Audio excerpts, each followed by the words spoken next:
আমি মাদ্রাসায় পড়ার পরে ইংরেজি পড়েছি, ইংলিশে অনার্স করেছি, ডাবল মাস্টার্স করেছি। প্রথম মাস্টার্স দিয়েই আমি চাকরি জীবনে জয়েন করেছি। 1 মাস চাকরি করেছি একটা ইংলিশ মিডিয়াম স্কুল মিরপুরে, ডারল্যান্ড ইন্টারন্যাশনাল স্কুল।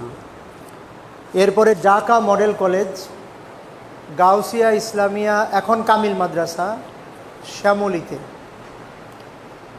এরপর সাভার মডেল কলেজ, এরপর বাংলাদেশ ইসলামী ইউনিভার্সিটি, নাম শুনেছেন এটার?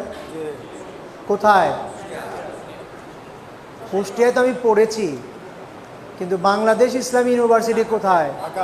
ঢাকার কোথায়?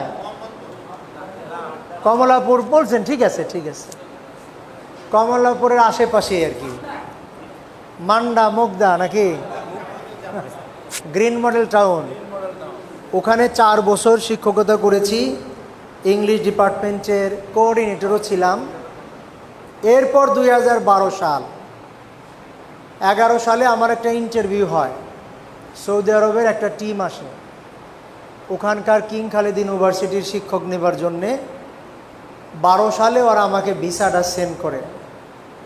12 থেকে 22 এই 10 বছর ওখানে কিং খালিদ ইউনিভার্সিটি এবং ইউনিভার্সিটি অফ বিশা, এই দুইটার ইংলিশ ডিপার্টমেন্টে উস্তাজ মুসাইদ, বাংলা আমরা ইংলিশে বলি অ্যাসিস্ট্যান্ট প্রফেসর, এই পদে ওখানে চাকরি করলাম। দেশে আসার পরে মানারাত ইন্টারন্যাশনাল ইসলামী ইউনিভার্সিটিতে ওই একই পদে এখনও পড়াচ্ছি। বাড়ি কোথায়? বাংলায় বললাম যাতে আমার বাড়ি কোথায় বলতে পারেন। কেউ বলে কুমিল্লা, কিন্তু কুমিল্লায় আমার তালই বাড়ি, এটা ঠিক আছে। আমার বাড়ি কোথায় বলতে পারবেন? পারবেন না?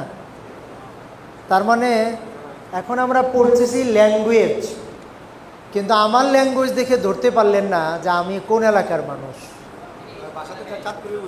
চাঁদপুরেই বোধ হয়। না না, আমি ঢাকার মানুষ, ঢাকার মানুষ।